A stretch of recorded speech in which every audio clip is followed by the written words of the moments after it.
What's up, everybody? I'm Thomas J. Bellezza, and this is from The Hat, where we are talking by choice, chosen by random, except today is not random. It is the last episode, so it's the last nut in the hat, and I am, Kenny's come to join me for the last episode to celebrate how this journey has finally come to an end for season 1. What a ride. This was a ride, right? It was but can you tell us your thoughts on okay. So there's so many things that can, you only did the RA. There's so many things. I will absolutely tell you my opinion on racers who have YouTube accounts. Yeah, racers. All right. So there's only one ball in this hat, and I'm just gonna take it. This is the first time I get to choose the ball. I'm saying when. Here it goes. The hat is empty. The hat is empty. 22. 22. Let's do it. I'm feeling 22. This looks like it's going to be a long one. All right. Reality and the perception of reality. Ooh, I'm actually kind of excited about this. Is our mind a subjective experience that depends on our perceptions, beliefs, and emotions, or is it an objective truth that exists independently of our minds? Is what we experience the real truth or a biased experience of a deeper truth? How can we approach situations as people if what we experience might only be how we perceive the situation instead of thinking ourselves out of the moment and exploring the objective reality? So, yeah, let me dumb it down for you. The latest version is basically if we see two people throwing fists at each other, we are perceiving that as a fight, and we can, whatever we place on that is a bias. So if we think they're fighting, that's the bias, because we have to ask a follow-up question. We go, "Are you guys fighting?" And they go, "Oh no, we're just messing around with each other. We're play fighting. We're not. We're best friends." All right, so there was no aggression. Right. So our perception always needs a follow-up question. And that's what is reality and the perception of reality. All right. Reality and the perception of reality. So basically, the conversation today is going to be about how those two things are not the same. How reality and a perception of reality are not the same? Well, yeah, because the way we perceive reality doesn't necessarily mean it's reality. Sure. I mean, imagine we were colorblind. I mean, our reality might be gray or just pinks or whatever, right? But that doesn't, just because we see it as gray, that doesn't mean it is gray. Sure. Just the same as if we see it in color. Maybe it isn't in color. Maybe we're just delusion. Our brain is just saying colors exist, but everything could be gray. You know what I'm saying? Right. And then somewhere down the line, somebody experienced the genetic defect that made everything different colors, and then that genetic defect became the norm. But everything's really just fucking gray. Yeah. You know. So what do you? I always throw it to the guest as our last guest of the first season. What are your thoughts? Is reality and the perception of reality? Talk about those. Do you think they are the same? Do you think they are different? Well, before I get into that, I just want to say a couple of things. I want to say thank you for having me as a part of this. This is of course. Fantastic season. You come up with a lot of ideas, but this one is a really, really good one.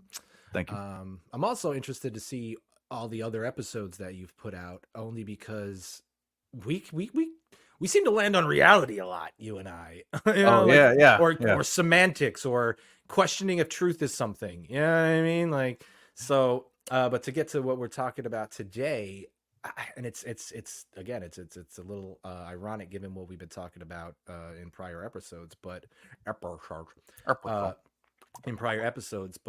before I get into my stroke here and this verbal diarrhea comes to an end, I still believe there is an absolute reality there. Whatever you think something's going on, I think something's going on, but something is actually definitively going on.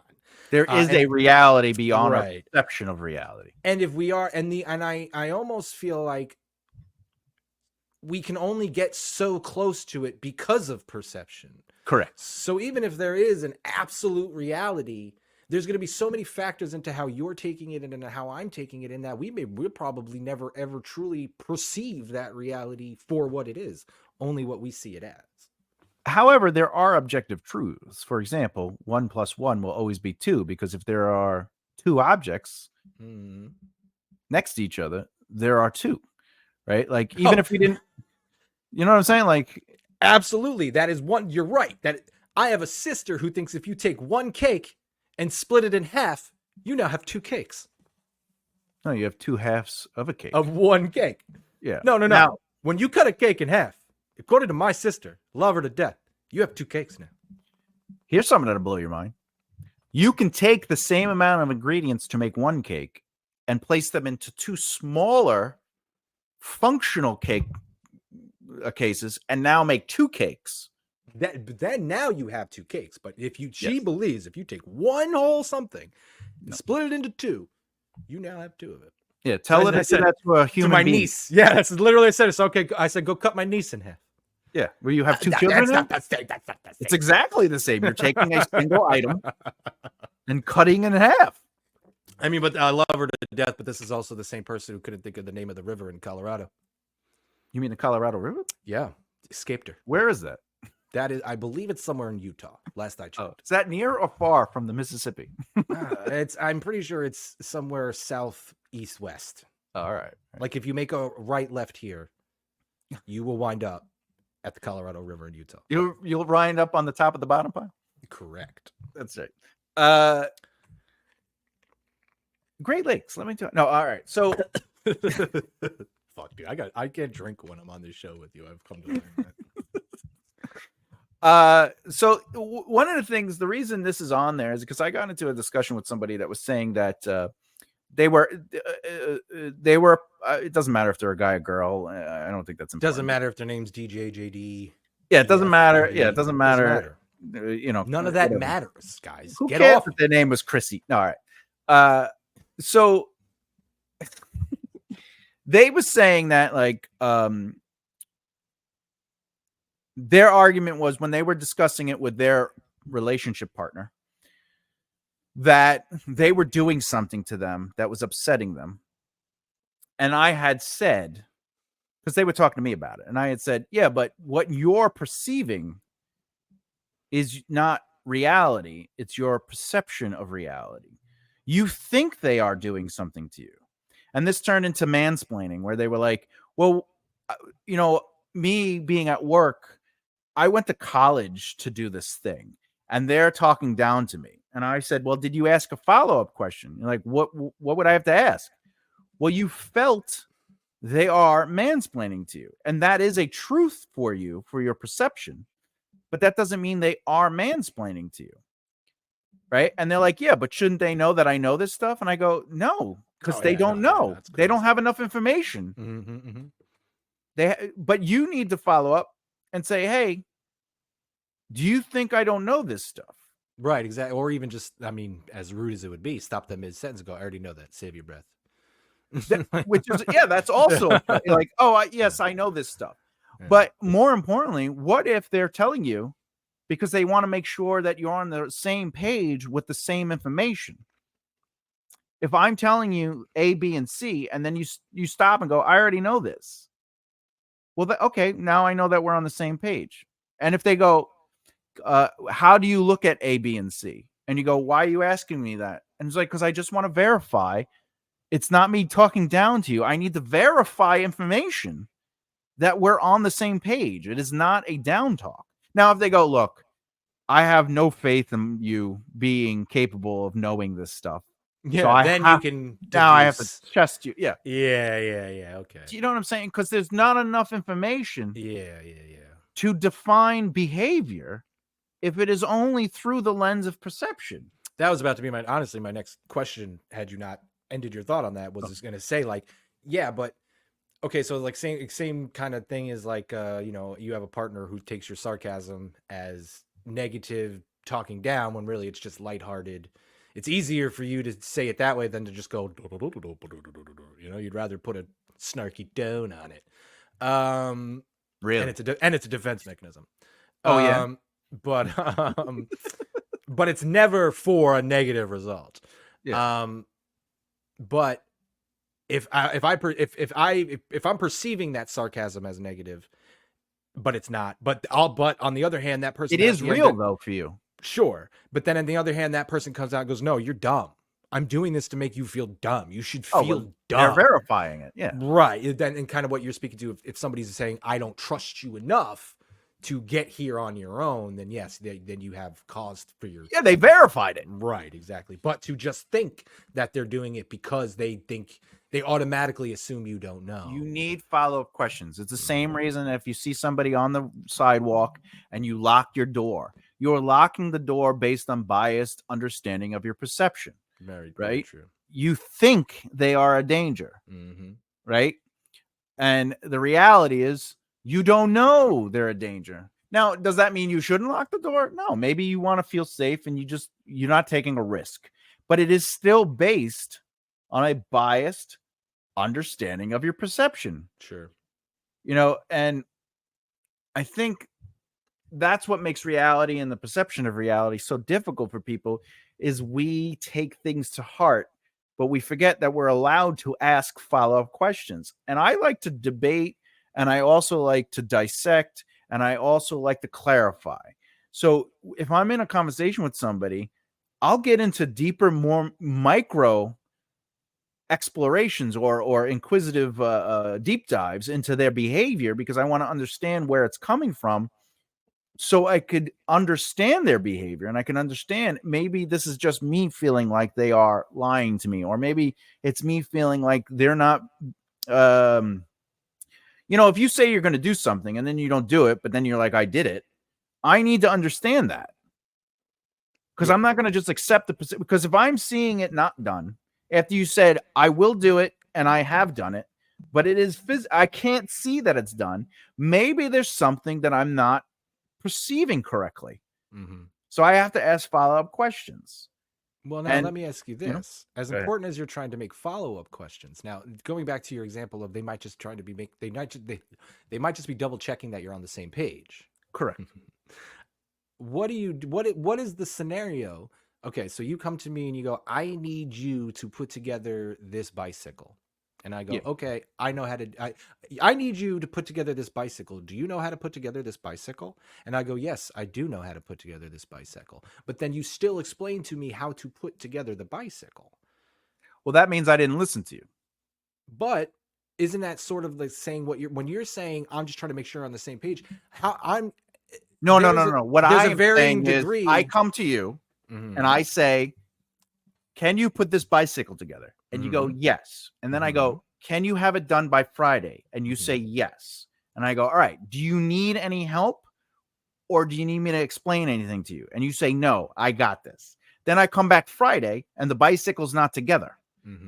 But now, and I go, oh, you didn't finish putting the bike together. And you go, yes, I did. I believe the bike is not together. It is a biased perception because I only have the information. So I still need to ask a follow-up. And I go, this doesn't look like the bicycle on the box. And then, yeah, but I did work on it. Yeah, but you didn't finish it. Yes, I did. Now I know there's something missing. So now I'm like, well, what does finishing the bicycle look like? And if they go this, then I go, all right, now I know in the future. You don't know what finishing a bicycle looks like for me. So next time I ask you to put a bicycle together, is it okay if we go through it and I show you what I'm looking for? Because I assumed your words were the same words my words were, which was, can you put this bike together? But you didn't know what that meant for me. You only knew what that meant for you. But what I'm asking is because you had said people might be saying something to you to make sure you're on the same page. So that goes into what you're speaking on. If you get done saying everything that you say and I don't follow up with, did you not think that I didn't know that? Then of course I'm going to think you're mansplaining to me or whatever the case may be. But what I'm asking you is that if in the regards of trying to make sure you're on the same page, what do you do in a scenario, or how does the scenario go when you go, I want this bike put together by Friday, do you know how to put this bike together? And I go, yes. That's me trusting you by your word. Right. But then I'm saying, but then you still, even though I told you I know how to do this, still go into how to put the bike together.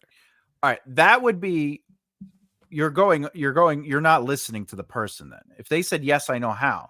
However, I could say, could you walk me through the process so I know that we're on the same page? And that's the follow-up that lets them know that you're not necessarily distrusting them. You're just okay. So that's, like I said, that's where I was off course, I guess, a little bit in what you had said, because I was thinking to myself, like, well, what about the people that I made spaghetti 10,000 times, but for some reason somebody still feels the need to tell me that, the noodles should only be in for this long to be al dente.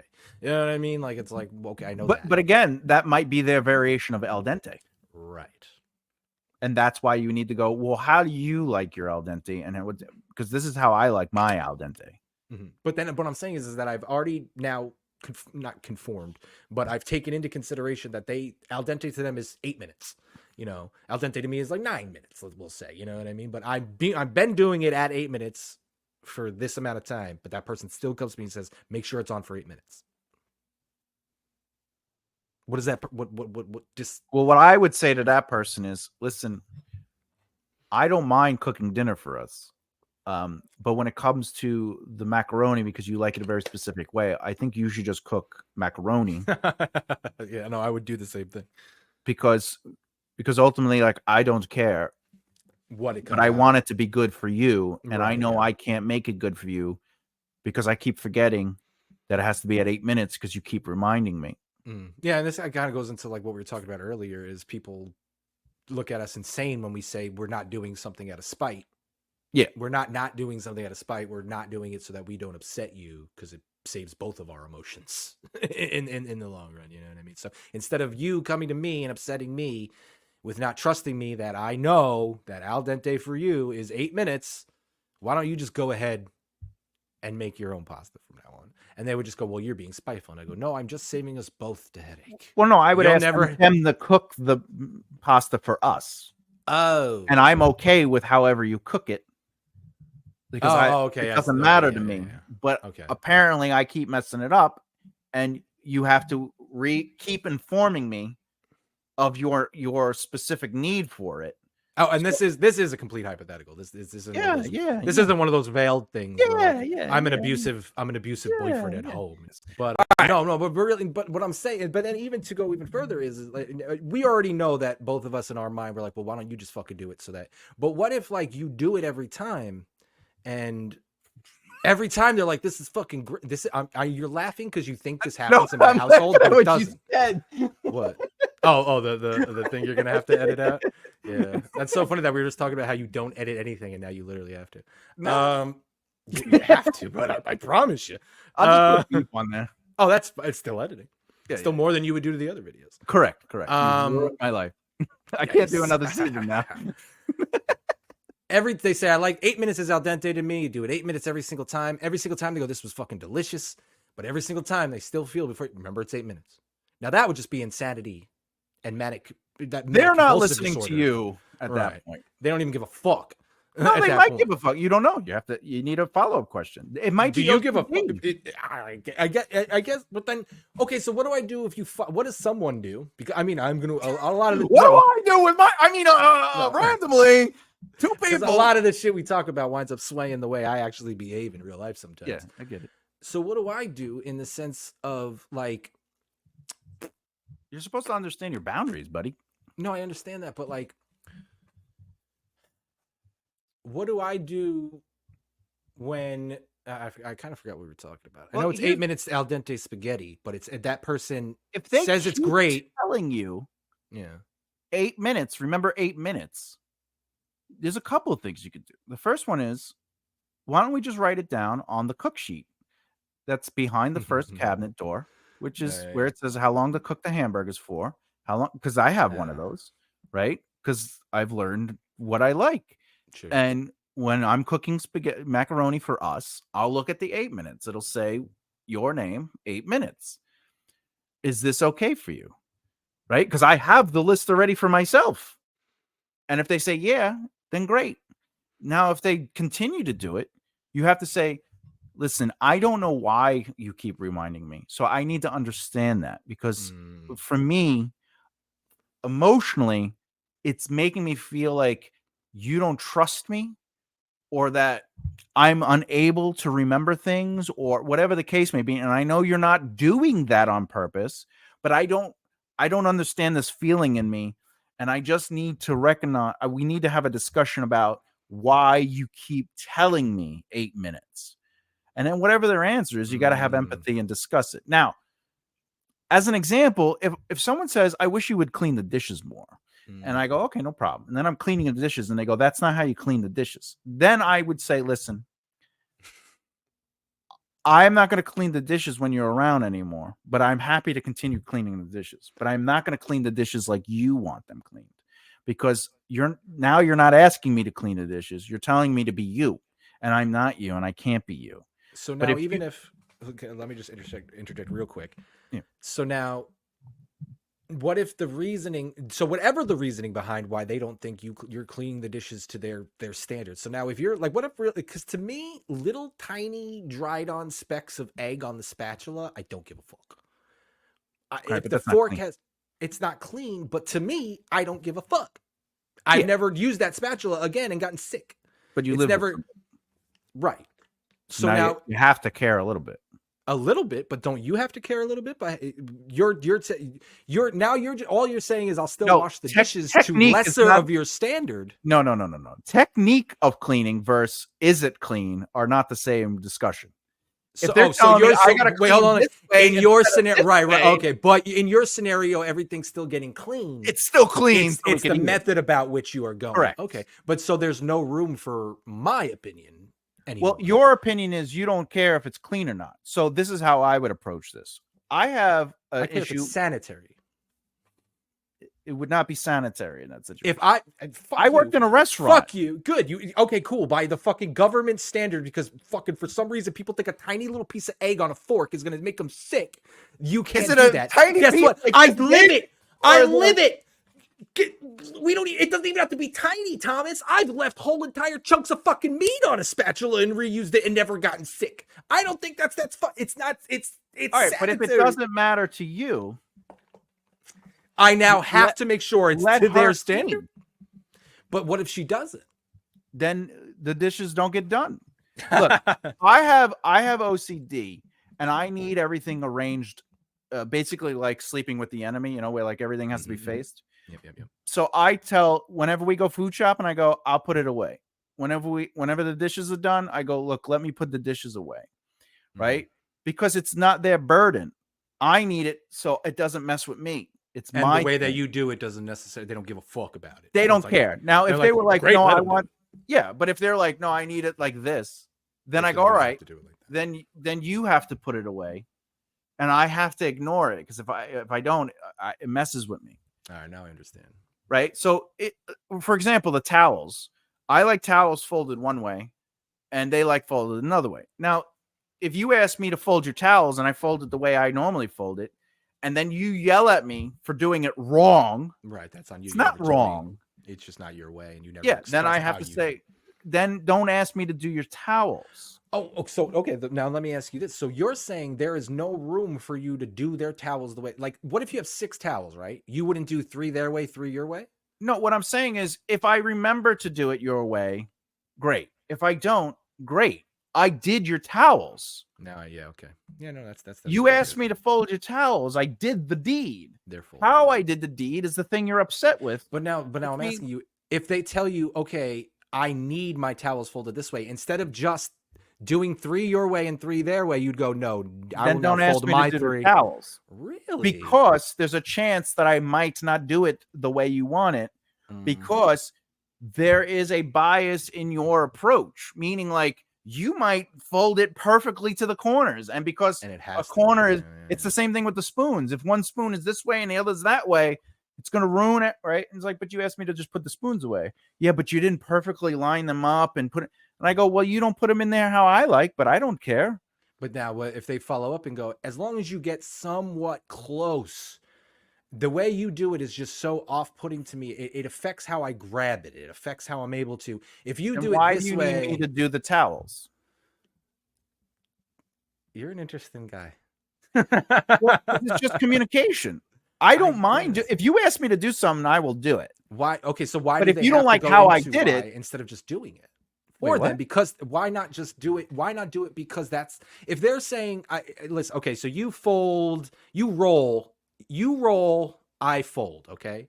You like them rolled because of a certain way, it's just the aesthetic or how you can grab it, whatever the case may be.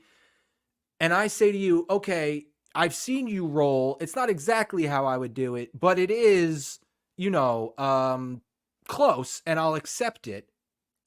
But because you do towels, that you like to, you want your towels done, you do them your way. So while you're doing them your way, could you just do them my way and get as close as possible, because you know I enjoy them done this way, and you're doing the towels. If you said to me, they fit into the area where I put the towels because they need to be rolled up. In that moment, I will do it that way. Okay. But if you ask me 6 months later to fold your towels, I might not remember to do that. I don't deserve to be yelled at, reprimanded, or commanded.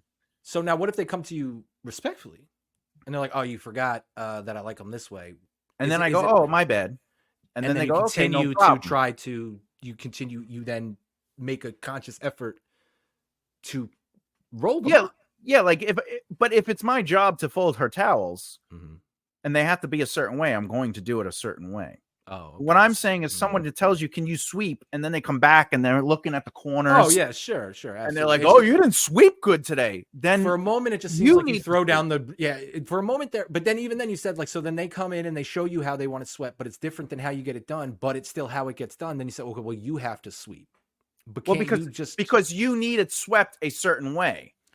So if you don't care, but I get to not try to get, if you don't care how it gets done, they just want you to do it their way for their own peace of mind. Isn't there a level of just kindness in doing it that way because you don't give a shit how it gets done? So this is where the issue comes in. If they tell me to sweep this particular way and I do it, and then they check my results, I will never, ever sweep again. Oh, so even if they come in and go, great job, but I would have did it this way, you'll never sweep again. No, if they go, can you sweep it this way? And then I go, sure. And then I sweep it that way. And then afterwards they go, you miss spots. You don't do it as good as I do. Because they didn't follow up and make sure you knew exactly how they wanted it done. Well, let's say they did. They go, look, this is, and I go, why don't you show me? And then they show me, and I go, great, because I'm not them. And then you feel like you did it. Okay. You're right. I can't do it identical to what they need. Then you would just be like, okay, well, you do it. But if they came back and said this is acceptable, as long as if you keep doing it this way, even though it isn't exactly how I do it, it's fine. Well, here's an example. I clean my if I live on my own, I'll clean my bathroom once a month, right? And people always tell me the bathroom's dirty. And I go, it's because I live with you. And they go, it's not me. And I go, I have lived on my own many a times. And nobody's ever came to. No.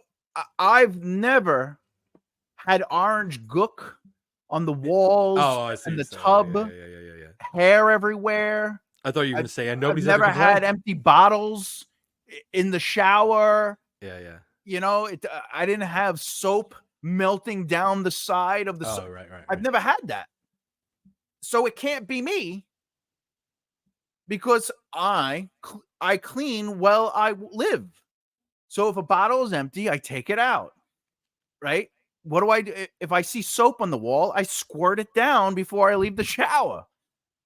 You know, but I can't expect anyone else to do that because it's not their job to have it like I want. And then if they go, you got to clean the shower because you made it dirty. I'm like, no, I'm not going to clean as much as you need me to clean. You know what? We got there because now I feel like I have this very same problem with efficiency in my life with other people. No hypothetical, like in my actual relationship. I feel like I do things much more efficiently. You know, and I feel it's irrefutable because if you gave one person one task and the same person the same identical task, one person would take an hour and a half and one person would get it done in 45 minutes. And the job would be the same, but the other job, to me, the efficiency is the key to the game here. You know what I'm saying? So like, it's not to me though, is my point. Like cleaning as you go is very efficient. It's why you don't have to clean numerous times a week. Yeah, because if I'm going to do it my way, I'll do it my way. But I'm not going to expect anyone else to do it my way. Right. So if however, somebody else's way comes in and affects the norm, it can't be you. It can't be me. Right. Because if there's soap on the shower, it can't be you. Especially if I don't use soap. Right. Yeah. If you're just like Indian. No, if I... You're going to need 2 beeps. You sure? No, I use body wash. I don't use hand soap. Hand soap melts. Well, now we're talking like literally. I can't put soap on the motherfucking wall because I don't use it. But in the same regard, too. Like if I make it a habit to squeegee the shower window when I get out, and there's fucking soap, there's stains, hard water stains on it. It couldn't have been me because I squeegee the thing. So now I see what you're saying. Yeah. Okay. Yeah. And then I guess I kind of incorrectly correlated it with my efficiency rant, but that is something that goes on in my life. Like the same task will take somebody an hour and a half because they do it their way. And it's like, well, if my objective is to get it done as fast as fucking possible, we probably shouldn't do this together. Well, no, because like if someone wants a vacuum and it takes them 3 hours to vacuum and it takes me an hour, I don't care. I don't need it clean as fast as possible. And I don't even need it clean. But what I'm I'm talking like a team task. If me and you we're putting up a fence again, another fucking hypothetical that actually is. I would ask who's the lead. I love that was your question. So like, if you're putting up a fence with somebody, and you in your head you go, we're gonna put the post up, we're gonna measure out, then we're gonna put a panel up, bump, we're gonna go down this way, bump, or even cleaning up, for instance, we're gonna do it this section, we're gonna get all this up, we're gonna go section by section, and that's how the best plan to efficiently get it done, and then that person's just meandering around the yard doing random tasks. Like, that's fine, they can do that. Don't they fucking, not with me, they fucking can't. Did you decide what you want to do today and then do the lead was? Was there a conversation? Listen, let me lead this, or you want to lead this? Whoever the lead is will dictate. Not necessarily. Okay, not necessarily. I didn't want to put language into it of like, I'm going to be the leader of this. No, but it's not the leader. It's the lead. Meaning, okay, yeah. So to answer your question is, I came forth with a plan. I sat down. And I said, look at this. Look at what's going on here. Look at everything that we have to get accomplished. Yes. Oh, then she's an idiot. All right. If she agreed with it and then ignored it, she didn't listen to you, or she's not. But you have to ask a follow-up. You have to, because again, you don't know why she ended up meandering. And then when you ask the follow-up, and the follow-up is, I didn't feel like it. Well, that's fine too. Everybody's allowed to do whatever they want. You just have to be. They are. You're right. You're absolutely right. She doesn't have to do what you demand. But again, I don't ask people for help for that very reason. Yeah, no, literally yesterday I finished everything that needed to be done by myself, and they came home and they were like, "Why did you do that?" And I said, "Because and it was the most peaceful time I ever had fucking doing it. You know why? Because nobody else had a fucking decision." I would have never said that, but I didn't say that, Thomas. I mean, you should have, because then it would be funny. But but like I won't ask for help, not because I don't think people are capable of helping me. It's just like, for example, and I'll happily say this. JD used to always be like, "Can I help you?" And I go, "No." And he go, "Why not?" I go, "Because you take over." And he's like, "Well, why do you need it a certain way?" And I was like, "'Cause I have OCD." That's why I'm okay doing it on my own. If you're not going to help by being my assistant, I'm not going to be, there can't be 2 leads. And I don't want to be your assistant because I'm the one who wanted to do the task. You know what I'm saying? Like, if I'm like, I want to clean up the basement, and you come in and then you start organizing it how you want to organize it. Right. Why am I here? I had an idea originally, and you're coming in and you're just grabbing stuff and putting it in places. I don't need that. What I need is, if you're coming into my task, because remember, I went downstairs to clean the basement, and then you followed and you said, "Can I help?" And I said, "No. I got this." And then you're like, "Oh, I want to help." That means your job is to go, "What do you need me to do?" And I go, "Let's take this stuff and move it over there so we could sweep and clean and reorganize the shelves." And then if you just start reorganizing the shelves, I'm going upstairs. because I'm done. This is your project, and I'm not interested in helping your project because now I'm going to be thinking this is not organized.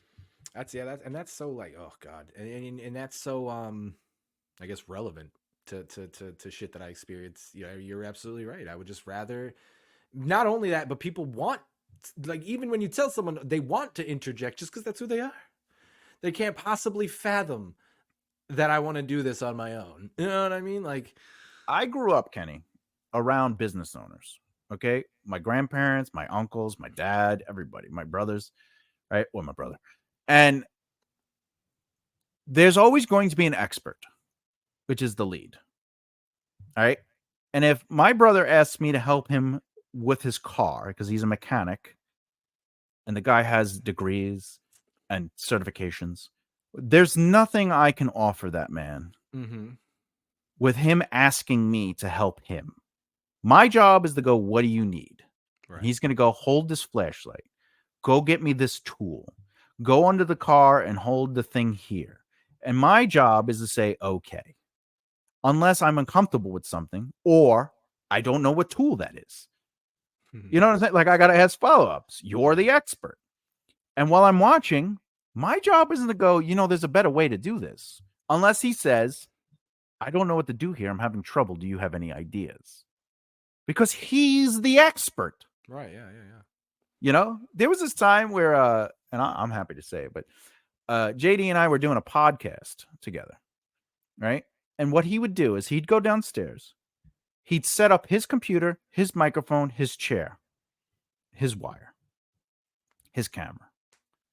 Then I'd come downstairs, and now I have to set up all my stuff around all his wires and his setup. And I'd be like, JD, why don't you wait until we come down together and then we could build the set together? And he goes, oh, I was trying to get ahead of it. I go, for you. I'm thinking about us. I'd like us to work together. Yeah, but I thought this would be quicker. Right? So then the next week I went down and I cleaned up the entire area and organized the wires onto the table. Like, I just organized them circled, put the mics down. I didn't put anything together. I just organized it and made the area clean so we could build it together. And he goes, why is it all right for you to do this, but not for me? I go, oh, because this is called first position. So in studios, as the engineer's assistant, they'd say, put it into first position or set the room. And that meant wrapping the wires and putting them together, getting the microphones, getting them near. And then together, the engineer and me set up the room together. So I put it into first position so we can set the room up together. Cleaning it is not making a mess by having all the wires everywhere, your light in the middle of the play, your camera, right? And he was like, it doesn't make sense to me. And I was like, because you were thinking about yourself. And he goes, no, I wasn't. I go, then whose stuff did you set up only?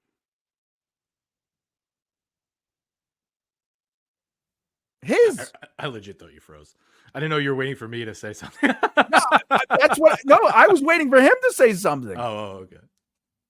I go, it's your computer, your camera, your microphone, your wire, your chair.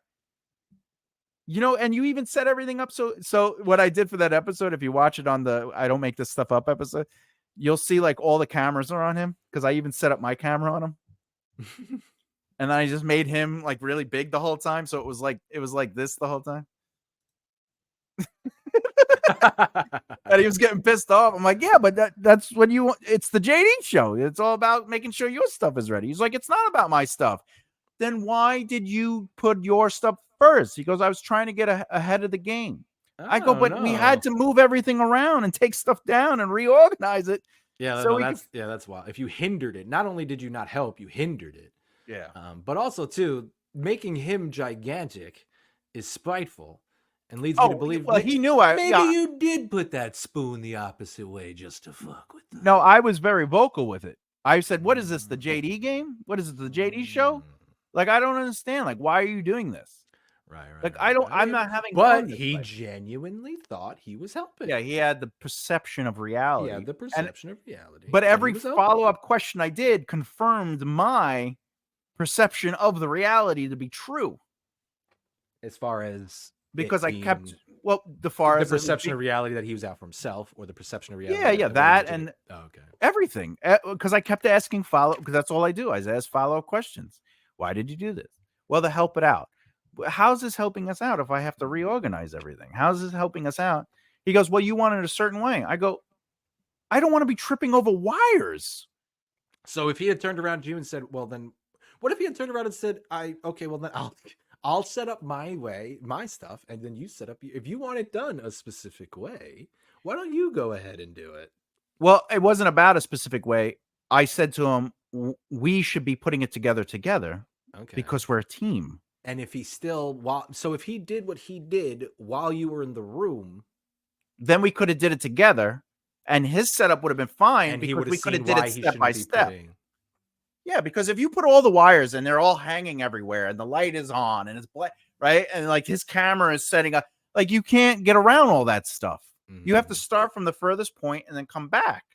So now I had to come in and I had to walk around everything, and I'm tripping on stuff. So I had to move things out of the way, which is like, if I have to move it out of the way, then why set it up in the first place? In that place, yeah, sure. Right? But the reality is, that was around the time when I was fully in the reality that he wasn't there for us. It was the JD show. Like, it was about JD's band. It was about JD's success. It was about JD's existence. He might not think that, but I meant to ask you this when we were talking about it. Why do you think do you think he was genuine and turned into, or do you think there was always an alternative? There was always an alternative, and I'll tell you why. Because one time he went in. Go ahead. I'm sorry. He went into an opportunity that his aunt helped him out with for a big, big job. Okay. And he walked in there, and the guy says, at the end of the interview, he told me the story. He goes, and he's like, I don't understand why the guy was pissed. He went in, and the guy at the end of the interview says, why do you want this job? And he goes, well, my true goal is to make my band the most successful band in the world. And, I want to win a Grammy as a instrumental band. And I figured I could work here for a couple of years and learn from you guys and really develop my skills by understanding how you run the business and everything. And then in 2 years, I can move on and work somewhere else. And they're like, oh, all right, thank you. And then they never hired him. And the reason they didn't hire him is why? Oh, shit. I was expecting you to turn it on me. Say it again. All right. I'll just answer it. No. I want to answer it. So the owner of the company. I'm here to hear. That's right. He's here to hear. I'm not Kenny Murdock, but he's here to hear. The guy at the end said basically, why do you want this job, whatever? And he goes, well, my mission is to have my band be the most successful band in the world. And, it's an instrumental, and I want to win a Grammy. I want to be the first band to win a Grammy as an instrumental band. And I figured I'll work here for 2 years, learn everything from you guys and understand the industry and the business. And then I'll move on. I'll either get a job somewhere else or, I can use that information. Verbatim. Right. And then he's like, I don't understand why they didn't get the job. And then I explained it to him, and he had this face. He didn't get the job because he demonstrated that he was only there not to help that man's business grow, but to obtain all he could about how that man got to where he was and apply it to himself. Yeah. And only get himself ahead. Yeah. And then that's what he did when he worked with me. He took advantage of my resources, my education, my everything. And so you think that was the JD never called you up with the intent of helping BBR. The intent was to A, probably put a roof over his head, and B, steal everything from you. I don't think it was. I don't think his intent was to steal. I think his intent was to use. So okay. I feel he genuinely probably wanted to help me, but I think his agenda was the signing. It's like, all right, let's say you, Kenny Murdock. He thought he would get everything. He thought he would get everything he was looking for by helping you. Yeah.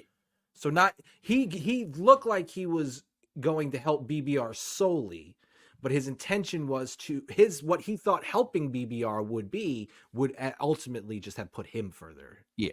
Okay. Now it makes sense. Yeah. It'd be like if you, let's say you, Kenny Murdock, was like, you know what? I want to build my brand. So I'm going to use mental health as a way to build my brand, and I'll make it all about mental health. But I'll be like, I'm Kenny Murdock, and I do these Twitch things, and my Twitch channel is doing this thing for mental health. It's not about mental health. It's about you getting seen first, and then it so happens you're doing this mental health thing, right? But what it should be is you should be talking about your mental health, and how Twitch is a great way to work through them, and now that's a part of your brand. But if it's like the thing I am doing is doing this thing, and this is the first time I get to do this thing, and my thing, and it's all mine, I. And then it just so happens you're using this platform to get your name out there. That would be a form that the agenda is clear and the mission is confusing. Okay. So that's what happened. And but you discover these things through behavior and through, and it's all on video. You could go watch. I didn't take out any of the videos. You could watch the discussions unfold and us getting into these crazy debates, because I'd just be like the whole format was supposed to be he's the artist and I'm the business, right? So he's the artist brain, I'm the business brain. And I had conversations with him off air going, all right, so I'm going to ask you a question on how to do something, and then just give the artist answer that you normally would give, that and then I'll correct it and I'll explain it and then I'll break it down. And I'd be like, so how did you market with your band? He goes, I don't know, Tom. Why don't you tell me how we should have marketed? And I go, well, but how did you market? He goes, well, what I did wasn't right, so just tell us how it was working. And I'd be like, all right, well, this is a different format than I thought. And then it turned out like all the shows he suggested were like things to help him. Like if he was having a question about something, he would just be like, what we should do the show about? And then one time he was like, what we should do on the BBR YouTube channel? You should do a playlist that's all about like what makes good songs. Or like, what's the process of making a successful song that'll sell? And I'm like, why? That's not what BBR is about. Shit. Okay. And even his playlist was like, how to be a successful band. And then it was just like terrible, So I took that down. Because I was like, this has nothing to do. Or he'd go on talk shows. He's not talk shows, radio shows. And he goes, oh, I'm doing it for BBR. And then they'd be like, this is JD from his band, and and he also works at BBR, and then it would be all about him touring and his band and like all these things, right? And but the advice he'd be giving would not be BBR advice. Sure. It was artist brain advice. And then I was like, you can't go on there and tell them you work for us and then tell people that's how you do it, because it's misinformation. Yeah. That's and not BBR. Yeah. Yeah. BBR doesn't do misinformation. We actually push back on misinformation because it leads to disaster and leads to fueling misconceptions. It's like when you name your group Get Involved, but the only thing you want people to get involved in is what you're doing. Yes. You don't give a shit about what the people who are getting involved in what you're doing are doing. As long as they're involved in what you're doing, then if you're helping us, then great. The name of the group should just been Involved, because that's what you were getting. Yeah, just getting involved. Just be involved.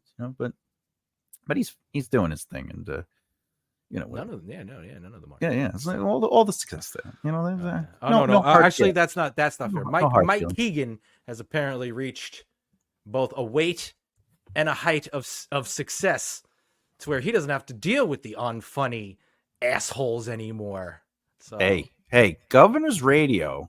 1,000 views on Governor's Radio is that's like with a 4% retention rate. The epitome of success. Look, but he might be successful though. Like in his mind, that might have been what success was. I want to reach 1,000, and congratulations, But absolutely, I'm so glad, and I'm glad he got there. So he had to stop wasting time and effort on entertaining someone who legitimately thought he was great and wanted his success.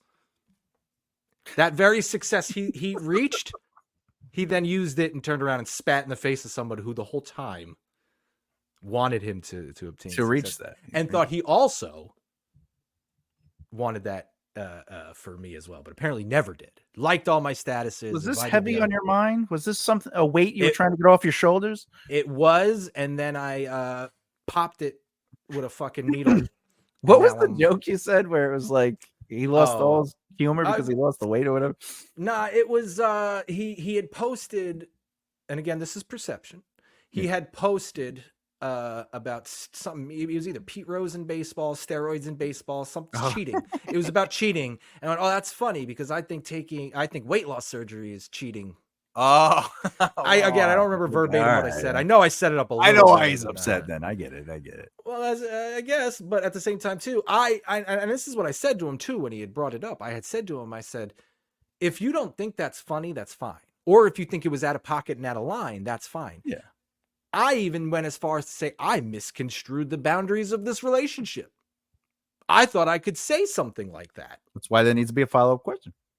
I thought I guess I don't want to ever be in a point in life where I have to ask somebody, go, are we on a level where I can make jokes? But you have to, because that's communication. But so I'm not allowed to infer from that you person infer, inviting me places, liking my like. But there is a difference. Hold on, I can't infer. I can't infer that a person finds I'm funny and is in the realm of taking my jokes when similar jokes about other topics have literally gotten ha-ha reacts. Yeah, but making jokes to Louis C.K. is probably going to be easier than making jokes to say somebody who has self-esteem issues and had to get a surgery to get rid of the weight. Sure. Right? So you have Which is why I think it's cheating. Well, fine. But like you and I, we could say whatever we want. I perceive it as cheating. That's fine, but that doesn't. And I misconstrued that I thought this man would take it as perception and not reality. But the issue here is you have to understand the size of your water bottle compared to half a gallon, baby. I drink about 2 liters a day. God, man, it's so important. My day is infinitely better if I get at least a half a gallon of water in me. Listen, I get semen fills you up. Like this baby's ready to bust. Like Booty and I, we privately, we can have a conversation that goes anywhere, and we could talk about anything, and we can make fun of each other. But I don't think Booty and I actually, when I think about our relationship, we don't make fun of each other, but we laugh at ourselves, if that makes sense. Sure. Like, yeah, absolutely. Like, but we won't. He won't be like, "Oh, you stupid beard" or whatever. Like, there won't be like insults. But the reason I don't do that with him is because he's not a comedian. Right. Okay, I see what you're saying. Right. But you and I, we can make fun of each other because, again, this is subcompartmentalizing the understanding. You've never asked me. You've never said to me, or you've never followed up on what our. I've trained myself to understand your limitations. Right. So I pay attention. I don't have limitations. You do have limitations. What's my limitations? What do you think is off? Why did you leave top of the bottom pile? Wait, what do you mean? Well, there was a limitation that you were like, I'm out of here. I can't do this anymore. No. I'm talking strictly humor. You there is nothing. Oh, yeah, but I'm not talking about humor. I'm talking about relationships. Oh, you were talking the totality of everything. Yeah, you and Mike didn't have a relationship like you and I have. Okay, I understand. So there is a limitation on that. But I would also come to you and talk to you about Carrie. I would never go to Mike. We're talking about humor here. If I'm making fat jokes regularly and you're either reacting to them or laughing at them in person, why would I not think that we are? Fuck you. Because I don't have the intelligence or the empathy to relate that he himself might. Then that's fucking dumb, bro. If you laugh at people in your same situation but can't laugh at yourself, fuck you. I hope you get type 2 diabetes. I hope you have a fucking heart attack. I hope that even though you got your weight loss surgery and your Ozempic, you still stay up at night beating yourself up over the fact that you are a fat emotional fuck. Fuck you. So what are you saying? I'm saying that what a fucking dickhead.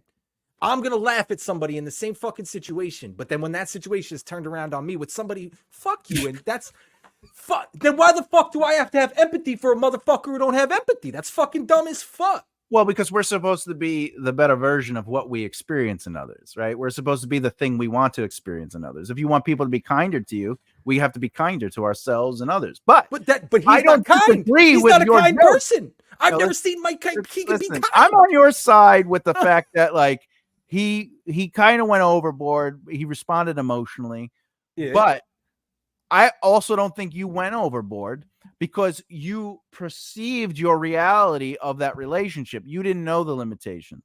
And there was merit to the perception. No, there's never, it's biased perception.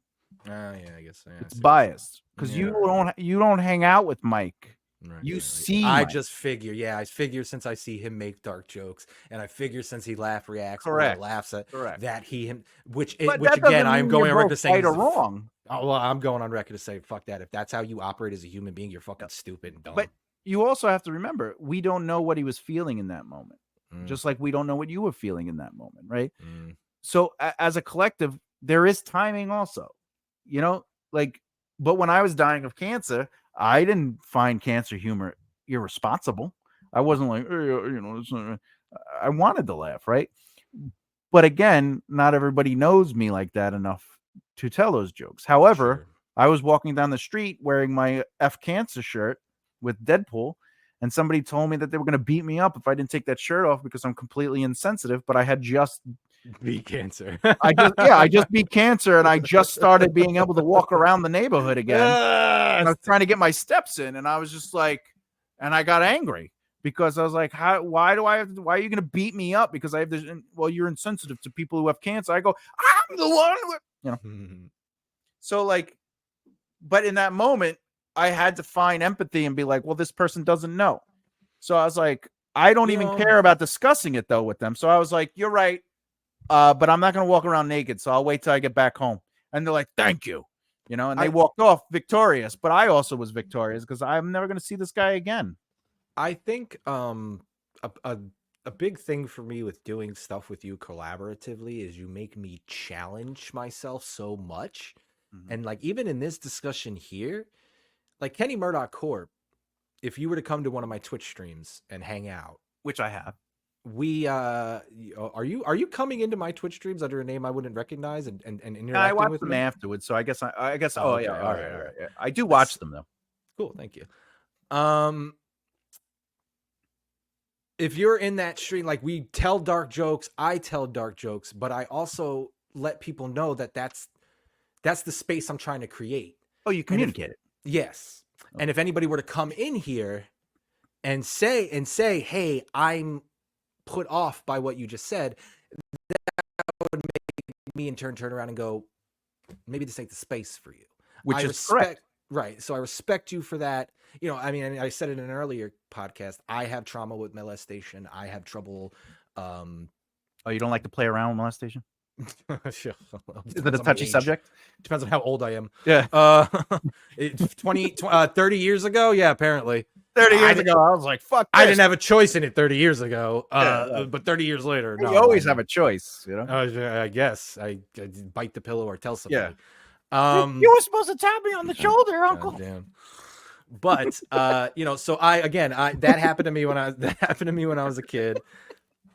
Now that I'm older and have that trauma, it don't even fucking matter because I still find the whole situation fucking awkward. So either way, I'm gonna make humor about it. But yeah, and I've had people go, "How the fuck could you do that?" And I go, "It's kind of like what you just said. I'm the one with cancer. I'm the one who was fucking molested. The fuck you mean?" Yeah, I'm allowed to make jokes like that. You know what I mean? Like, it's like, what the fuck? So, like you say, I communicated, and I kind of put it in this sort of regard. Like, there's being a dickhead because you have a relationship with somebody and you know the boundaries, and then there's just being a dickhead because your mom didn't hug you and your dad put cigarettes out on you. You know what I mean? Like, that's one of both those people. One of them belongs in therapy, and one of them belongs in my Twitch stream. You know what I mean? Like, I think they both belong in therapy. They do, yeah. Oh, for sure. Everybody belongs in therapy. Yeah, but, at least 10 times in your life. Yeah. I'm no longer in therapy for why I'm such a dickhead to people. I used to hurt. I was a toxic person because I was hurt, so I hurt people. And now I'm not that toxic and hurt anymore, so I don't really hurt people. You know. But so I see what you're saying in the sense of like what you just made me do is I screamed about fuck Mike Keegan and that fat fuck, and I hope he has a fucking heart attack, but you probably still will. The weight loss surgery is not going to save you from that fucking plaque buildup in your aorta, bro. Even I said that, and then I went, but the empathy there is, I don't know. It doesn't matter if he turned around and just looked at a 300-pound guy and said, "You fat fucking cheater about to go get weight loss," and then I turn around to him and go, "You fucking cheated with weight loss." He goes, "Huh?" Clutches his pearls. It don't matter, because the empathy and just the same thing. I was hurt, so I hurt people, and then the second somebody showed me empathy for my hurt, I was like, thank you. And then I could begin to heal, and then realize I don't want to hurt people anymore. Yeah. So yeah, and like I said, that's why you always. I hate having both feeling like I'm a fairly logical person with empathy, and then both realizing that I don't employ it all the time. You know what I mean? And sometimes I'm just so short with it, and that's that. You know. Sometimes you have to have community. Like there are certain points where like the empathy is to cut it off. You know, and when it came to a very specific person that we've talked about on this podcast, I had to say, look, you can move out. Like I can afford this. I don't need you here. Like I think it's. I was like, or I said, you should follow your dreams, and it's okay if you don't want to help with BBR, but I don't think it makes sense for you to have to, because I don't feel you. I personally don't feel you care enough, and that's okay too. But like, if you don't want to be here, that's okay as well. Like, just you don't have to do this, right? Yeah. Like I communicated that, and then I just cut them out of my life because I couldn't handle their behavior. I couldn't handle the fact that I couldn't trust them, no matter how much I tried to have conversations about it with them. And that's important too. So like someone like Mike Keegan, he cut you off completely. He didn't have the conversation. I at least had enough. I had the empathy to go, I know we're not seeing eye to eye, so I need to tell you how I feel, so maybe I can understand how you feel, or whatever the case may be. And I was like, but you know what? At the end of the day, I don't think this is working. I think we have to go our separate ways, right? Same thing with you when you were leaving. That I was like, we're still friends. Like you need to know that. I need to verbalize that you're my friend. I still find you a friend. Yeah, I'm not kicking you out without any intention of ever. I'm not kicking you out in the sense of you weren't the one kicking me out. Yeah, and in the sense of like if you were to come tomorrow and say let's go get pizza, we'd be at the pizza place. Yeah. Whereas there are other people that I was like, I don't need this person in my life, ever again. So, but you have to have empathy for yourself as well as others. Okay. In that reality, and in the Mike Keegan thing, it's like, I don't think it's wrong of you to have made that joke, because again, you are a comedian talking to a comedian in a comedic sense on a Facebook thread that was comedic in a sense, so like all the signs were there, but I think it might have actually been something deeper. I think maybe he was already there. He didn't want to have you existing in his circle, or especially since it was gone after his cheating, his equator gravitational circle, his equator. No, but he again, he has the right to kind of vanish you, but I think there's also something deeper. I think the trigger on your end was that you feel rejected, and that's something that you've been dealing with for a long time. When somebody you respect and want the best for turns around and says, I've never respected you and never wanted the best for you, I was just faking it till I made it. Yeah, it's gonna fucking hurt. That absolutely hurt my feelings. Now you know why that rolled off my back. Absolutely not. What 100%, and that's why my depression sometimes knocks me down, and I get into these cycles, these where I get sucked under the water, the tides, when I think about what people did to me. It's only certain people, and the reason is because I'm like, the people I would have literally cut my arm off for, depending on whatever the circumstance was, didn't even give me the time of day, in a sense. One told me they didn't know what to do when I was dealing with my depression and cancer situation, so they just thought I needed space. And I was like, yeah, but when you came back, the first thing you did was ask if you can get something. Like you asked me for something. You know what I'm saying? Because I was doing something. I was finally getting out of my shell and trying to do something. and the first thing you ask me is, can I have this thing, and it's just like, it's hard to deal with that. And, but I got to spread my wings. You guys are holding me back. I don't need to hear how we hold. Like, I don't need to hear that.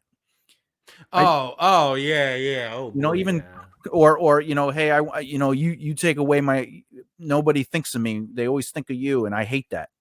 Well, that's weird. Who cares? Why do I need to? Why do you need to tell me that? That sounds like that's like, why are you telling me that? Like, I know why you're telling me that, but like, that destroyed everything I knew about you. Right. Exactly. Yeah. Well, it's like yesterday. I was having a talk. We were in a group chat, and my friend literally, he loves streaming services. He owns every fucking streaming service there is. He pays for them all. He loves to watch shows. He loves to watch movies. So he was complaining. I don't know. I forget what the show was, but the show's being taken off of Netflix, but it's still available elsewhere. So I said to him, "Hey, you could throw a VPN on and bypass that shit, and you could still watch the show." And he said, "Oh, that's not useful to me." And I went, "No, that's absolutely useful to you." And he goes, I said, "You may not want to do it. You may not want to spend the money on it that I told you it costs. But to sit there and say, I love this show, I can no longer watch it. And then I offer you a solution to it. And then you go, that wouldn't solve my problem. Yeah, it would. How about just going, I'm not going to do that, but thanks, because I'm looking out for you in the end." You know what I mean? Yeah. You're offering help. Yeah. He was like, "I don't understand why this is why this is such a serious conversation." I said, "It's not a serious conversation. You making me feel like an idiot for trying to help you hurt me." Yeah. And well, now you were discussing your feelings, not necessarily the subject matter. And even at the end, if you would have went, well, yeah. And even at the end, if you would have went, I'm not going to do that. You're wasting your breath, but thank you. I need the but thank you. At least acknowledge that you're being, not acknowledge you're being stubborn, but there's a level to stubbornness to completely and totally pushing away a solution to your problem. Yeah, but also some people don't want help. But again, it's about being, are they friends or not friends? If they are friends, why are they not being polite about it? This is the huge fucking dilemma in my life now. I think we were talking about it before we even got onto the first episode that we did 3 weeks ago, because you don't film these back to back at all. Yeah, I don't batch film. Sure. Why would you do that? Why would you? Why would I say time? Why not just rush around the week of and put it out? Yeah. Oh shit, we got to get together. Yeah. We are having this conversation in the sense of I'm starting to assess my circle. Well, you should. Yeah, and it sucks because a lot of my circle are people that have been in this circle since I was a kid, in single digits. And then you learn who's holding you back. Fresh into teens. You know what I mean? I got into and these are people who, like, you would think at this point in time they understand how much I care for them. I would never just, you know what I mean? I would never just be saying shit to say it. Like, I'm not just trying to talk out my ass here. I genuinely care for you as a person. So when, like, I'm not starting to see reciprocity from these people, I think one of the biggest thing that I've known this kid since I was 8 years old, man. He was at one point in time, he was somebody I would have took a bullet for. But you just meet him? What? You just, because I figured you just met him. He's 8 years old. Oh, no, since I was 8 years old. And we had a great. He just intended. He doesn't give me the time of day. We were fucking great. The greatest friends. We had a falling out. I forgave him. I came back. I never put him back at that level. I never would have took a bullet for him again. But I could be cordial with him and then remember the good times and shit like that. We had the same friend circle. I was tired of ducking each other and shit like that. It's the fuck it. I'm over this. Let's put it behind us. Yeah. But now, and that was over 10 years ago that happened, that falling out. But now this man, take out the atrocity I felt he committed against me. Take that out completely. We're two entirely different people now. If I hadn't known this guy since I was 8, I wouldn't talk to him. Yeah. I'd mute him in the group chat because he says everything I fucking hate. Like, but what? I've known this kid since I was 8. Socially. No, you wouldn't. Because that'd be terrible.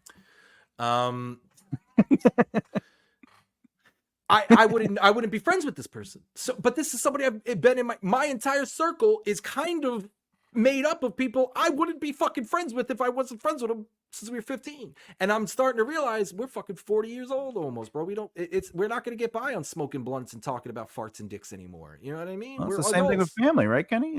Just because they're a parent or they're a sibling, it doesn't mean that you're responsible to be in their lives, right? You're allowed to step away from people. You are, but I do think, I think, but they're stepping away with the level of acknowledgement. Like I dated a girl who cut her mom out of her life. And that's fine and dandy if she's hindering you. But anybody, I just think you, at the very minimum, there's a level of you owe something to your mom.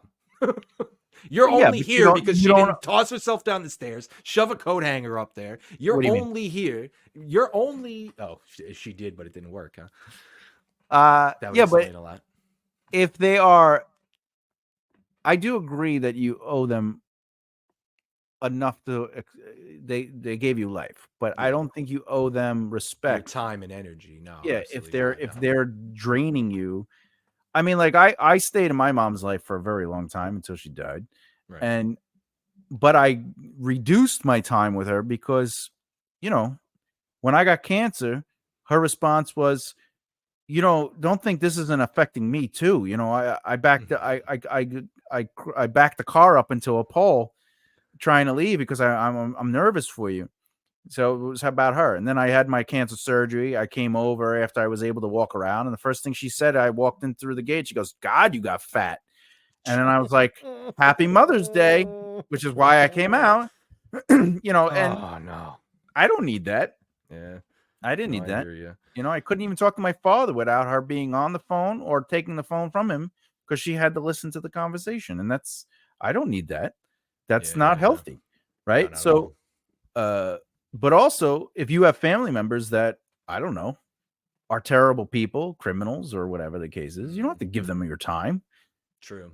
I have a cousin who's in jail. And are they in jail for stealing gum or beating the people up, murdering people, stabbing? Like, are they, you know, they're in jail for stealing children's innocence. We'll put it that way. Okay. Well, and I will. Why do you have to give them your time? Exactly. I don't.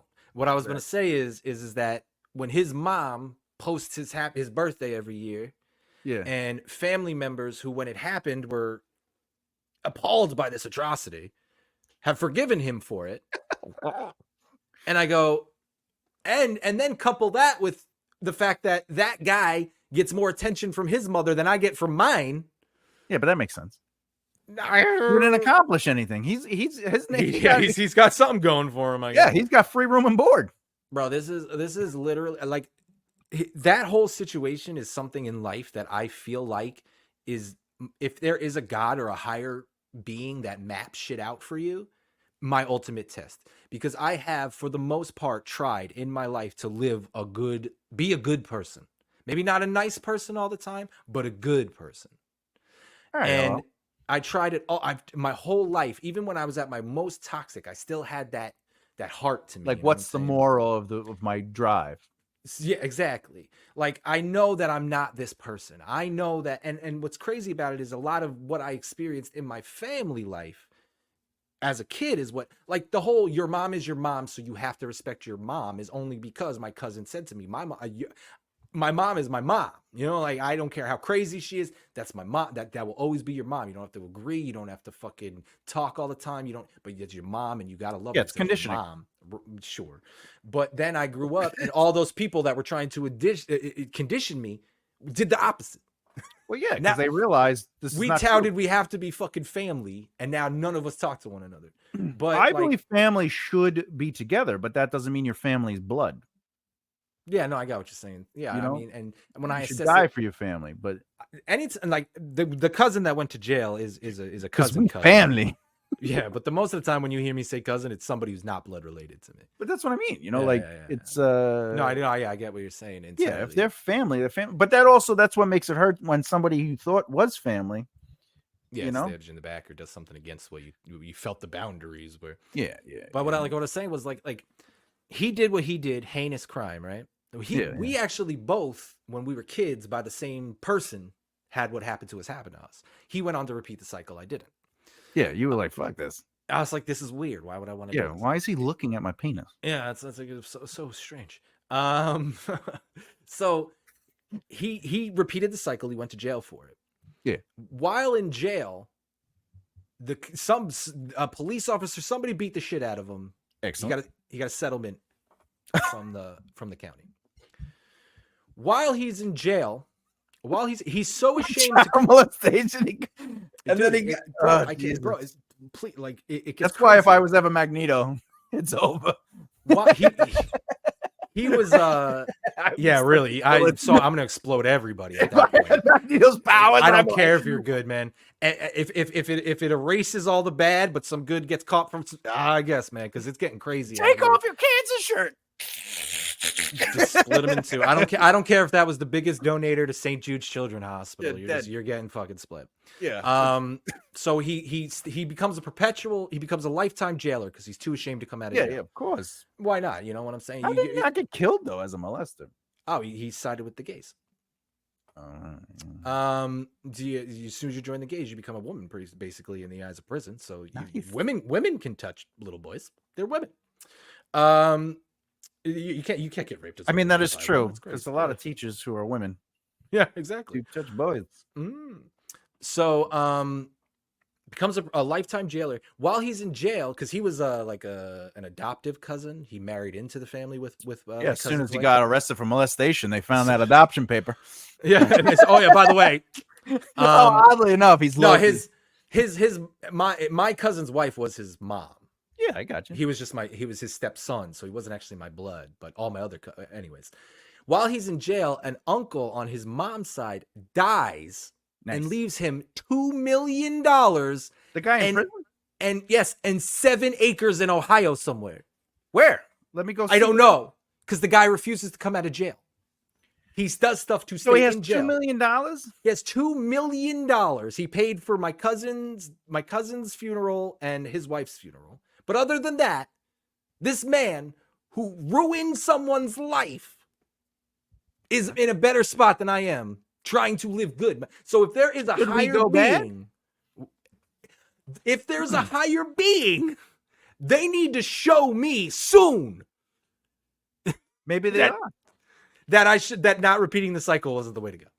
Because is money the secret to divinity? Is it to hope? Is it to love? Is it to power? I fight with myself on this every single fucking day, and every single fucking day I came to the same conclusion. If I had $5 million, I would not be sad ever. I disagree with that statement. I know you disagree because of what you perceive because of knowing me for so long. No, because I have money and I am constantly. But that's you. Yeah, because I suffer from chronic depression. Which I understand that. I'm so sad because I can't do what I want to. I can't help. I'm depressed. I'm depressed because I'm not doing what I want to do with my life. And what I want to do with my life. Yes, it does. It fuels everything I want to do in my life. So you can't do comedy. I would rather fuel helping people than do. I can help people laugh through comedy. Sure. You can't help people through comedy. No, just in general, you can't help people. Right now, I can't buy a kid a duffel bag full of. Because you have to buy it. Can't you find somebody that can? But then I'd still have their money. No, you wouldn't.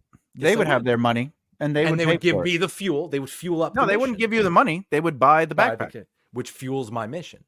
Yeah, ultimately fuels my mission. You didn't need money to make that happen. Yes, I did. No, you didn't. I didn't need money to make that happen. That happen.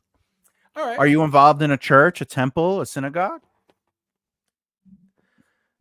Not that you should be. These are all very. Okay. So if my mission in life truly is to help people, I'm saying I'm not going to be happy until I have the fuel to fuel the missions I personally want to do. But I could go down to the church and hand out some, scoop some potatoes into a plate. I could go into Savannah on the weekend. And are you finding like-minded people that could help fuel the situation? But it's not about giving you the money. It's about utilizing their resources to fund the mission that they believe in too. And it's not about you ending up with $5 million so you could freely do whatever it is you want. So now that's a moral conundrum, right? So I am no longer motivated to get $5 million. Yeah. I am now motivated to meet the people you are talking about, to get them into the circle, to hopefully get a bunch of like-minded people who also believe we should help everybody else in the world, but not to give you the $5 million. Right. And so even though you don't need $5 million to be happy. You son of a bitch. All right. Okay. Well, then even to speaking to that that notion, I guess part of my depression is that I can't support myself doing what I want to do. Well, that's fair, because you have desires and wants, and you're not. Well, I don't know what you're not, but your needs that are being accomplished are not satisfying enough. Okay. Yeah. You want more, right? Yeah. So with that said, that is a pattern. That's a depressive pattern. So the more you have, the more you'll want. And therefore you'll never be happy, because you'll always want more. Right. So that's the cycle of that's how we do it. We try to fill the hole. We try to fill with things. Right. And okay, yeah, so I can see what you're saying. Yeah, your fear here being that I don't recognize that the void is what the void is, and I'm thinking because you could do everything you want to do, and you never need money. You could buy real estate without money. Well, it's just you have to find people that are willing to get you involved in it, and then you're the orchestrator of these deals, which gets you percentages of money. But is your life about making money, or is it about doing something? You can always do I'm going to start teaching at a library soon, teaching people how to write. Right, so. You can, all you have to do is just do something. When I was let me tell you something about my acting career. I was like, I want to be an actor, right? So what did I do? I could have went around. First of all, I asked some of my cousins that are in the industry, but they're not really in the industry. You know, they're like on the lower tier. And they said, oh, you should get involved in a community theater. And I go, but I want to be in the industry. I don't want, that sounds counterproductive. And they're like, yeah, but you could start doing like musical theater. You could do theater. You could do that. And I was like, I think I'll try another route. So I just used my music brain and how I became successful in music. And I just did that with comedy. I did that with acting. I did that with writing. Right. And within a year or something like that. Right. Yeah. Because my first acting gig was paid. And that led to me having a full career for a year paid as an actor on stage. But it wasn't community theater. I did it by getting involved with people I knew, which then led to other opportunities, which led to SAG, which led to, right? And then I would get on set, right? But if I stayed in that theater, there were people that at that theater for fucking 10 years.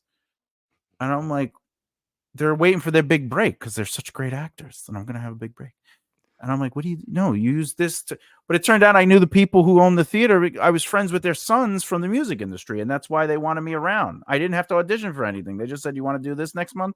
You want to do this next month? You want to do this next month? Oh, I'd love you to do these 2 shows. Right. So that's networking. It's all brand and networking. So then I guess I should rephrase it to say more like what you said. I'm not gonna paraphrasing. I need more fulfillment.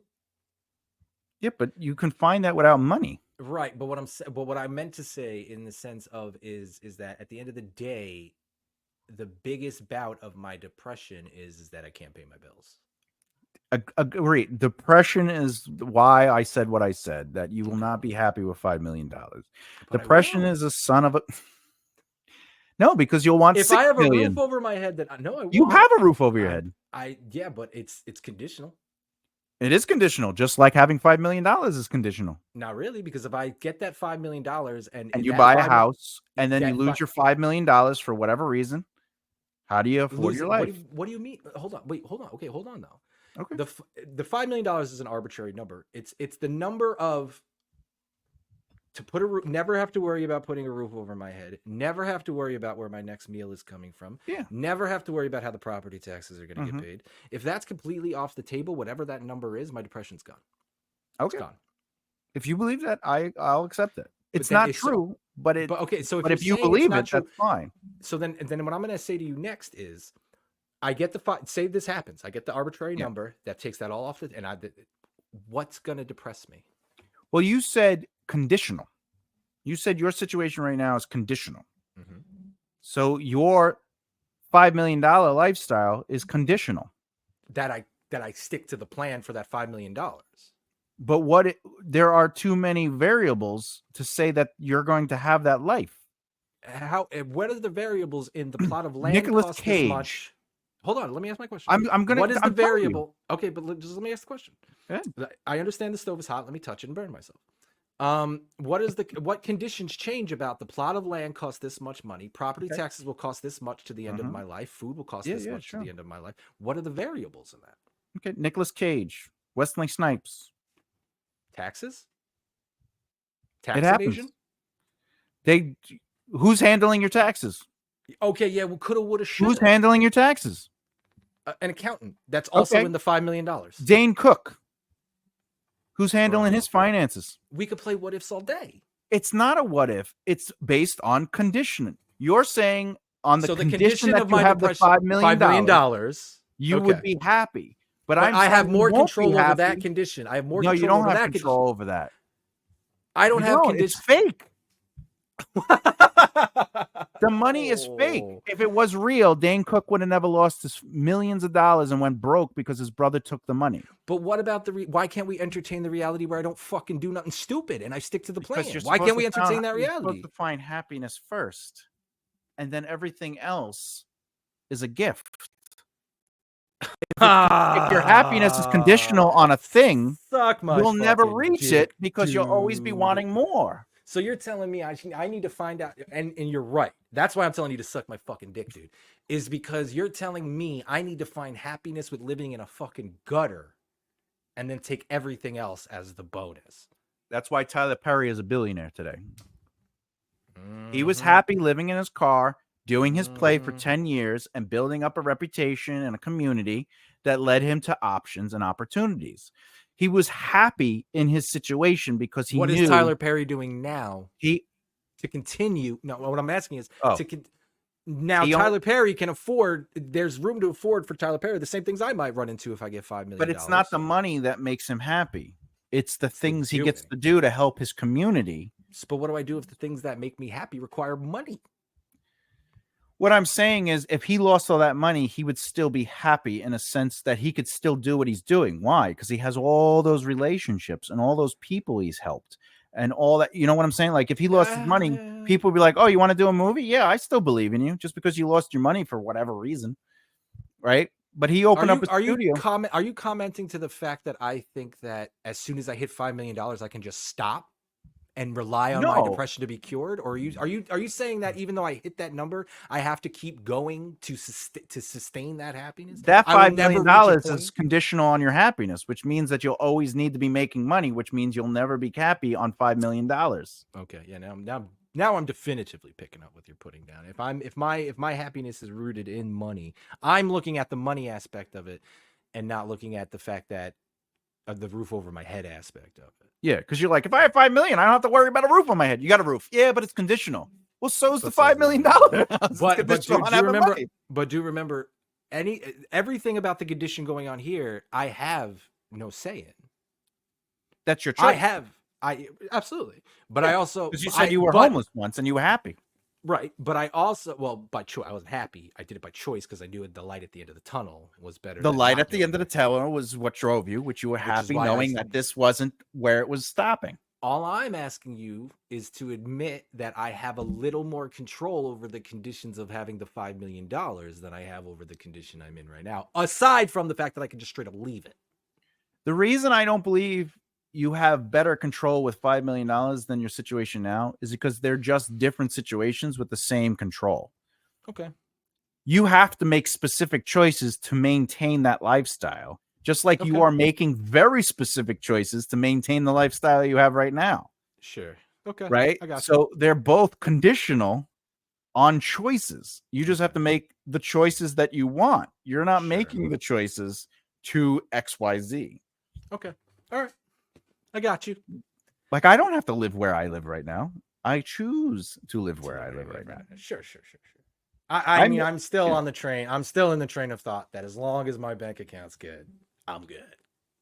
What if money vanishes tomorrow? You're not good? That's quite. If money vanishes tomorrow, then it's not a worry anymore because I don't have to worry about it. It's not a thing anymore. So can you survive without money? if the new way of life becomes shitting in the woods and stabbing people in the neck who are trying to come into your land, yeah, absolutely. No, there's no stabbing. You just have to survive. You have to eat deer and stuff. You know. But if I'm in this circle of the woods with deer coming in, and another motherfucker I don't know comes in with a knife at me, I'm gonna have to stab that motherfucker in the neck. All right, so you wouldn't be happy in that situation either, because you don't want to kill people. If that was the norm, you'd be happy killing people. I get it. If that was the norm, see, you're keeping the pattern going. Except instead of money, it's murder now. It's instead of little penises, it's murder. That's funny. Oh, that pattern. Yeah, that of abuse. Yeah, my uncle did it to me. I can do it to you. It's a different kind of stabbing, but nonetheless. Yeah. You like that? You like that? They never talk back when you cut their throat. But what I'm saying is ultimately, like, happiness has to definitely to create the true reality or your perception of reality, you have to adjust things. So even going back to the topic of the show, reality and the perception of reality. Your perception of reality is, if I have $5 million, I'll be fine because, and then you said things that were exactly what you have. You have a roof over your head, you have food, you have clothes, you know what I'm saying? You have somebody that cares about you ish, right? So ish is good. Throw an ish on there. Yeah, I think I got ish. Right? You have speakers behind you that lets you record and mix your rap. You get to do Twitch. You know, you get to do all. You're right. But I think that you're right. Stop it. Yeah. That's true. Very true. Yeah. True. At least give me some sort of credit for having the accountability and the ability to. Hey, listen, we wouldn't be friends if you didn't have accountability. Word. All right. I'll take that. That's why I'm not Kenny Murdock, but he's here to hear. Hey, but he's not going to be here for much longer because we got to wrap this up. Yeah, we got to go.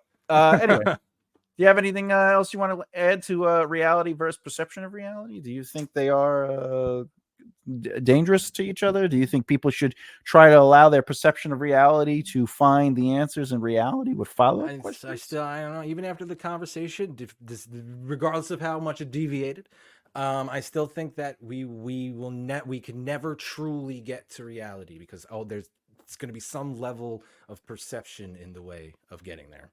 So a square can't be a true square because of our perception. Because if that square looks like is a little longer, it kind of looks like it has rectangular properties to me. Maybe I turn that square sideways, it's a diamond. But does it negate that it is not a square? No. Reality, there is reality. Definitively, there's a reality. But you were just saying we can never truly experience reality. Right. Well, we will never allow ourselves to experience true reality. So if I have one cup that looks like this that is available on my store. Oh, wow, that's a nice cup. Thanks. And then I have a second one of these. That's not true. Because we can't experience that there are two cups. Well, yeah, no, that's what I'm saying. No, you're saying we can never experience reality. And I'm saying there is objective reality. Okay. We are here.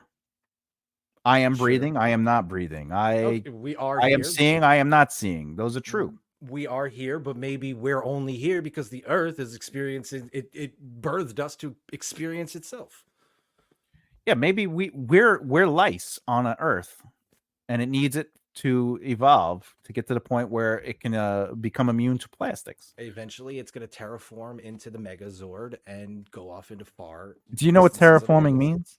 Why it's called terraforming? Because it's scary and no, because the Earth's name is Terra. Oh yeah. So when you terraform Mars, you're making it livable like Earth. How about that? Do you know what the moon's name is? Cheese. Luna. Very good. Very good. It's so funny you did that because I was going to bring up how you do that. That's one of my favorite things you do. Is even if somebody gives the wrong answer, you still pretend they gave the correct answer and say the correct answer. That's one of my favorite things to do. Like, what color is the sky? It's green. Correct. It's blue. you would just do that all the time, and everybody hated it. It was so funny being me in top of the bottom pile, because as much as like I guess there was pushback just because of who I was, and there was a little bit of there was disbelief in the mission because of things I couldn't understand, not necessarily because you weren't conveying them well. But I think my favorite part was listening to what everybody complained about and being like, "That's what was the worst thing they complained about?" Well, let me hear this. Probably that people didn't think of us; they thought of you. That was everybody. That was my, except for me. I didn't give a fuck. Truly, I'm trying to. Which incarnation of the group? Everyone. Oh, like everyone, like the 5? Chris, Roger, Stoney, Lee. Who else was in it with us? That's it, really. Oh, well, if I was the 5th, yeah. Aside from you, I never felt that way. I could give a shit less. They would say, I hate that we're top of the bottom pile, but everybody knows Thomas. Yeah. Like everybody thinks Thomas is the leader. Yeah. Well, even Lee West said that, and I told him I wasn't. He goes, "Come on, that's what I'm saying. Let me in the group." And I go, "It's we have to talk about it." And we ended up we had a conversation about it. And then look at that. He's still at the end of that, even being brought in democratically, still thought you were the leader, and it was about you. Yeah. My job was to educate you guys. Happened. Yeah. That was it. So yeah, that was, but yeah, that if you're asked, if the question was that a unanimous feeling amongst everybody had that feeling. And that's why they didn't want to be there, right? It was one of the reasons. Yeah, sure. What was another reason? We talked about it earlier. The people were tired of, people didn't have the intestinal fortitude to put up with constantly defending your method to people. My method. Oh yeah. So when it went from basically like take me for example. If somebody came up to me and said that guy's ideas is stupid, I'd go, no, they're not. If that same person and a different person come up to me and go, that guy's ideas are stupid, I'm gonna go, no, they're not. And again, I'm gonna go, no, they're not. With everybody else, it was, no, they're not. All right, let me move away from this. You know what I'm saying? They never had the ability the integrity to stick with the mission. You know, they said that they saw it. They said they got it. But then the second they saw some sort of adversity to it from outside of what was going on, they crumbled like that. Yeah. And then they'd be like, he doesn't know what he's talking about. Exactly. So that too, that just shows an integrity thing. Because if your first discussion was, he knows what he's talking about, it's just abstract. And it's not even that abstract. It's abstract thinking because it's against the norm. Yeah. And then the last thing you ever say about it is, I got the fuck away from that guy. He's crazy. Yeah. And which one of us of the 5 have jobs? You? No, I don't have a job. Oh, I thought you meant I don't work a day job. I mistook it for who does what, who's doing what they do in the industry. You're asking who does. You don't punch a clock. Which one of us don't punch? I technically don't punch a clock because I'm getting old and experiencing ageism. But I would punch a clock if somebody would give me a clock to punch. There's a real estate agent. There's a school guy. There's a guy who works at a titty bar and does trannies. Yeah. Right, because he works as a transmission guy, right? Yeah. There's one of them is, I don't actually know what the other one. Oh, you froze again. You're frozen. You're still frozen. I've been doing because all right, there we are. Okay. You back? I am, but you're not. There you are. Oh, hey. One of them, they're in Japan right now with their girlfriend, and like their social media has no shows, no nothing going on, you know. So I don't know what they're really doing. Yeah. But not that I forget he was in it, but it was. I don't really consider him ever in it. He's the one who, I feel like he was the one that actually was the thing that blew it up. I think you said this to me before, and now that I've had time to really think about it, I think. I'm actually wondering if, on my own thought process, I'm wondering if I didn't want somebody new just for the hope that they got it. Being under the immense pressure of, not immense pressure, but the pressure of like Roger starting to think it's failing. Lee dropping out, Stoney dropping out, then Roger started to become, wayward to the cause. I almost wanted somebody fresh to come in who would get it, which is stupid on my part because at the time I hadn't had the experience yet. So I didn't realize that obviously 90% of the people that were going to come in probably weren't going to get it. Yeah. I was kind of living in that hope that whoever did would come in and sort of kind of push Roger out. Not push Roger out of the group, but push Roger's negativity away and get us back to believing in what's going on. You know what I'm saying? But yeah, but you left shortly after Chris joined. Yeah, a couple of months. But again, but I don't think I'd be interested into hearing why you think he's the reasoning behind why. Because he was the voice of reason on the solidifying what made my thing stupid, and he knew what he was talking about, quote unquote. But if I didn't leave because of that, how could that have led to the implosion? Because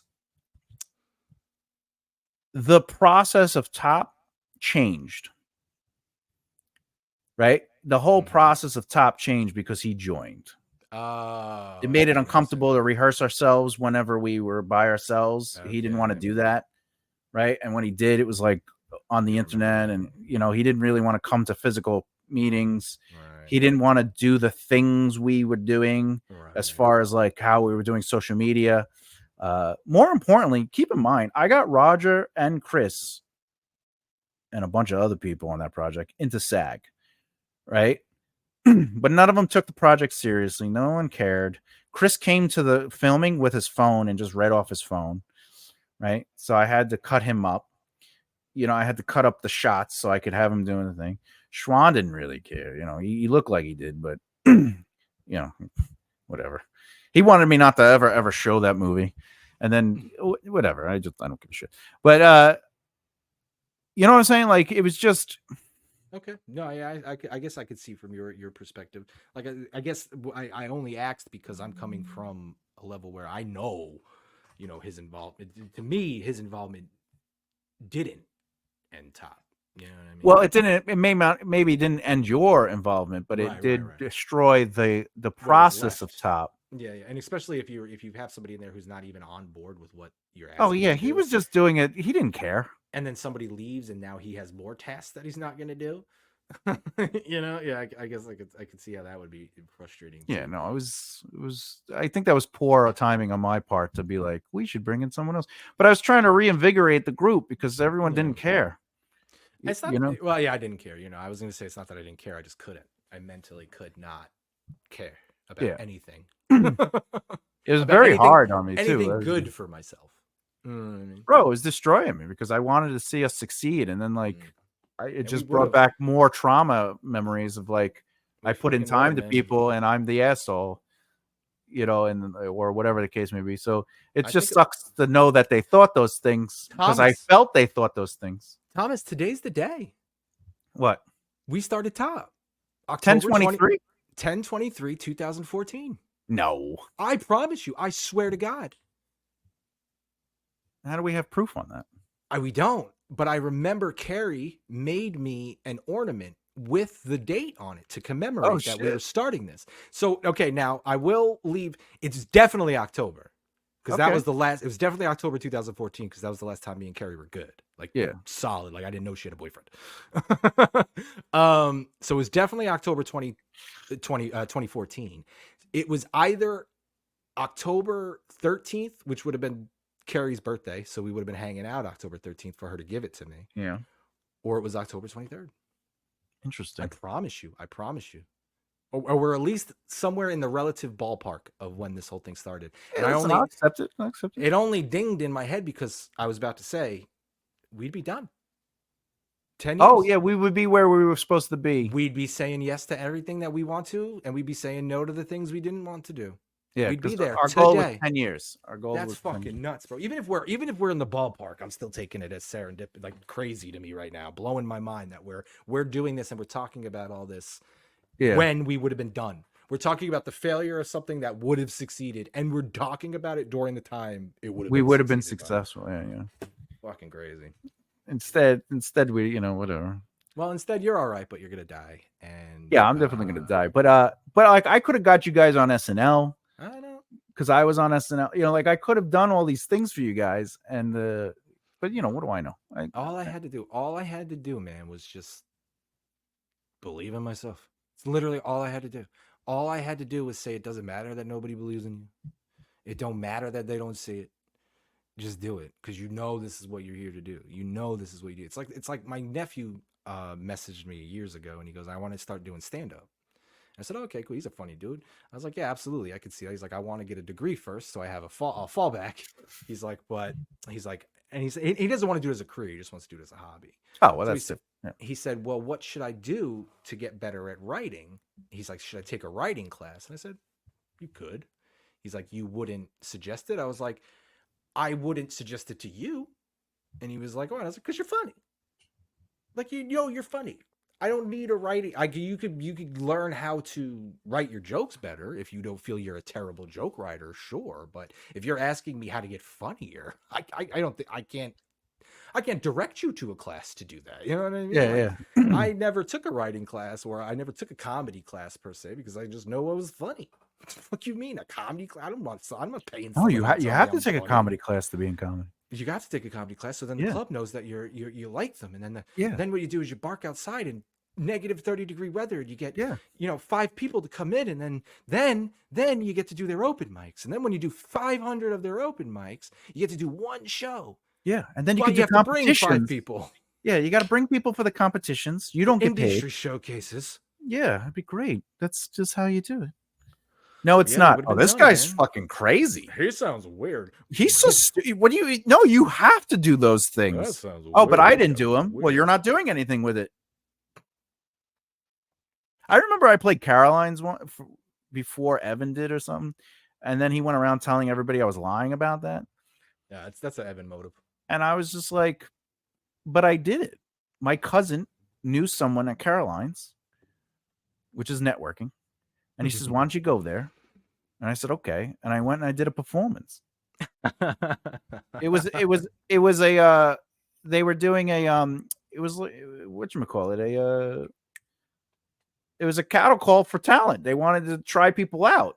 Mm-hmm. So I got to perform at Caroline's and be seen to get past, but it was literally like my first month or something like that into comedy. So I didn't have jokes. Yeah, I mean, even my getting past 2 years into doing it was something somebody told you doesn't happen. Yeah. Oh, that they said that doesn't happen until 5-10 years down the road. Yeah, you mastered your craft, and then you can get past the audition. Yeah, but you did master your presence. Yeah, I mastered the presence, and I mastered the material and the time frame I was given to prove that I know what the fuck I'm doing. So. Yeah, but I also think if you were still doing comedy to this point, you wouldn't sound anything like you did when we started. I think your material and your mindset has changed. I think all of us. I don't think I would have been up there going Parkinson's. Yeah, no, for 1,000%. Absolutely. Yeah. I even at that point, the success we were seeing, I still hadn't found my voice. Yeah. I was still writing for the audience. Mm-hmm. I was still writing what I thought was going to make them laugh. I wasn't writing what I thought was funny. Yeah. I feel I had my voice. I just wasn't able to get it out all the time. And I think where I shined the best is when I went on rants on like concepts, like when I was talking about relationships or like the how like I push back on the on absurdity or like you're saying, like the like how we're talking about reality and perception. I think when I would go off on these topics, that's when I felt, because like sometimes when I riffed, sometimes I would just go riff. Like this was after you left and everything. But I would riff, and I think I got the most out of the audience that way because I was just sort of like playing with an idea and just taking it apart, and I wasn't worried about punchlines. It became humorous because I was pointing out, for sure, because that's actually my voice is challenging, right? Ideas. That sounds way more organic to I know you as than Parkinson's. Yeah, although Parkinson's was organic to you, but. Well, it did come from my aunt, but I know you have to go. So let's do this. Kenny, do you care about how people can find you? If so, how do they find you? Imagine I could just go to KennyMurdockCorp.com instead of having to go anywhere there's a phone with a magnifying glass. If you type my name in, get a fucking job, Kenneth. Yeah, but right now, if you go to an app and you click on a magnifying glass and search Kenny Murdock Corp, you'll find me, and I'll be so glad you did.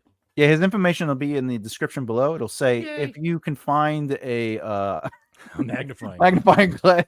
If you're Inspector Gadget, you will love this guy. Anyway, Kenny, thanks for being my last guest on the first season. This was pretty exciting. Can I be the first guest of the next season? I would like you to be the first guest of the next season, but this is the last time we're going to talk. So forever. because you're gonna die. Forever. Yeah, I'm gonna die. But I also like to say Kenny was also the first guest to have episodes 16, 17, and 18. Yeah, remember that? Yeah, right. Nice. We were the first person to have it just pop up continuously. 16, 17, 18, that was crazy. What other quick thing can I say? Oh, Kenny is the only person on the show to do let me see, 6 episodes. Champion. Endurance. Nicholas was 5, and then Alfredo was 4. So Alfredo, go make some pasta, pussy. Do 6. Oh man, he's Colombian. He'll stab you. No, never mind. I'm sorry. I'm sorry. Please don't listen to what's behind the beep. That's about it. All right, man. Thanks so much. I appreciate it. Always a pleasure. No problem, brother. Like you telling me a lot of stuff. I'd like to know more about what people said about me, just in general. We could do that one day. Because I just like to confirm my letters. I'm sending it to the right people. I could do that for you, bro. I could do that. You know what I'm saying? You know? For sure. Anyway, I'm Thomas J. Bellezza. This is the last episode of From the Hat for season 1. We'll be back in season 2 at some point. Thank you so much. You can find me at. All right, I'll see you next time. Bye. We're talking about choice. Chosen